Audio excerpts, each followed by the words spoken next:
আসসালামু আলাইকুম। আশা করছি সবাই ভালো আছেন। ভিউয়ার্স, আমাদের বিগত ভিডিওগুলোতে অনেকেই কমেন্ট করে জানতে চাচ্ছিলেন একটা বিষয় খুবই গুরুত্বপূর্ণ, যেটা আপনারা আমাদের অনেক রিকোয়েস্ট করেছেন এই বিষয়ে ভিডিও বানানোর জন্য।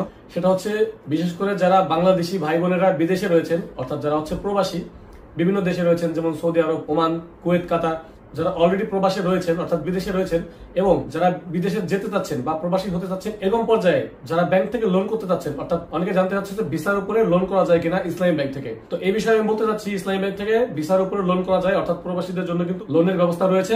তো এই বিষয়ে কিভাবে লোনটি পাবেন এবং আপনার লোনটি পাওয়ার জন্য কি কি ডকুমেন্টস প্রয়োজন হবে বা কত হারে আপনার লোনের কিস্তি বা ইনস্টলমেন্ট কত পার্সেন্ট হারে আপনাকে দিতে হবে, এই বিষয়ে বিস্তারিত আলোচনা করবো আমাদের ভিডিওতে। সেই বিষয়গুলো জানতে অবশ্যই আমাদের সম্পূর্ণ ভিডিওটি না টেনে শেষ পর্যন্ত দেখতে হবে। তবে মূল আলোচনায় যাওয়ার আগে আপনি যদি আমার চ্যানেলে নতুন হয়ে থাকেন, অনুরোধ করবো চ্যানেলটি এখনই সাবস্ক্রাইব করে নেবেন এই ধরনের ভিডিও আরো নতুন নতুন পাওয়ার জন্য। আর যদি অলরেডি সাবস্ক্রাইব করে থাকেন তাহলে অনেক অনেক থ্যাঙ্কস। তো চলুন মূল আলোচনায় যাওয়া যাক।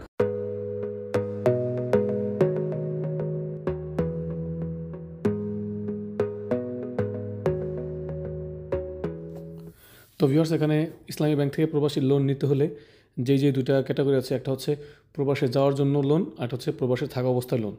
তো প্রথমে যদি আমরা ধরে নিই যে কী উদ্দেশ্যে লোন নেবেন, সেই উদ্দেশ্যে হচ্ছে প্রবাসে যাওয়ার জন্য হলে তাদের বিদেশি চাকুরি বা উচ্চশিক্ষার জন্য বিদেশে যাওয়ার জন্য প্রয়োজনীয় ভিসা প্রসেসিং, টিকিট, মেডিকেল ইত্যাদি খরচগুলো মেটানোর জন্য লোন প্রদান করা হয়। এবং যারা প্রবাসী থাকা অবস্থায় তাদের উদ্দেশ্য হতে পারে ইসলামী ব্যাংক প্রবাসীদের সাধারণত গৃহ নির্মাণ, জমি কেনা, ব্যবসায়িক উদ্দেশ্যে অথবা শিক্ষার জন্য লোন প্রদান করে থাকে।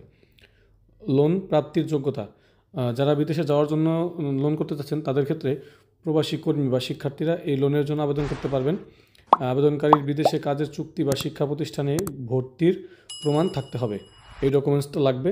আর যারা অবশ্যই অলরেডি থাকছেন তাদের ক্ষেত্রে প্রবাসে থাকার প্রমাণ বা আয়ের উৎসের প্রমাণ দেখাতে হবে। বয়স: প্রবাসে যাওয়ার জন্য হচ্ছে 18 থেকে 55 বছর হতে হবে এবং প্রবাসে থাকা অবস্থায় 25 থেকে 65 বছর হলেই আপনি লোনটা করতে পারবেন। গ্যারান্টরের ক্ষেত্রে প্রয়োজন হতে পারে নির্ভরযোগ্য স্থানীয় গ্যারান্টর বা সহ আবেদনকারী, এবং প্রবাসী থাকা অবস্থায় প্রয়োজন হতে পারে নির্ভরযোগ্য স্থানীয় গ্যারান্টর বা সহ আবেদনকারী।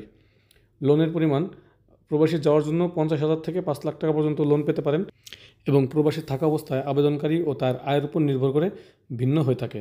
মেয়াদ: প্রবাসী যাওয়ার জন্য 3 থেকে 5 বছর মেয়াদ হয়ে থাকে এবং যারা অলরেডি প্রবাসী থাকছেন তাদের জন্য 5 থেকে 20 বছর মেয়াদ হয়ে থাকে। ইন্টারেস্টের রেট হচ্ছে ইসলামী ব্যাংকের সুদের পরিবর্তে মুনাফার হিসাব করা হয়, এই জন্য এই রেটটা প্রযোজ্য নেই। এবং প্রবাসী থাকা অবস্থায় ইসলামী ব্যাংকের সুদের পরিবর্তে মুনাফার হিসাব করা হয়, এই জন্য এখানেও সুদের হারটা নির্দিষ্ট নেই। তো ভিউয়ার্স, দেখে নিলেন, এভাবে কিন্তু আপনি খুব সহজেই ইসলামী ব্যাংক বাংলাদেশ লিমিটেড বা ইসলামী ব্যাংক পিএলসি যে ব্যাংকটি রয়েছে, এই ইসলামী ব্যাংক থেকে আপনি কিন্তু প্রবাসী লোন নিতে পারবেন। তো ভিউয়ার্স, আমরা সম্পূর্ণ আলোচনা করার চেষ্টা করেছি এবং সম্পূর্ণ বিষয়টি আপনাদেরকে বোঝানোর চেষ্টা করেছি। তারপর যদি কোনো কিছু বুঝতে সমস্যা হয় বা আপনার মনে কোনো প্রশ্ন থাকে কিংবা নতুন কোনো বিষয়ে ভিডিও পেতে চান, সেগুলো আমাদেরকে অবশ্যই কমেন্ট করে জানাতে পারেন। আমরা চেষ্টা করবো সেই বিষয়ে ভিডিও তৈরি করার এবং আপনার সমস্যাগুলো সমাধান করার। তো আজকের আলোচনা পর্যন্তই, দেখা হচ্ছে নেক্সট ভিডিওতে। Till then take care of self. Allah হাফেজ।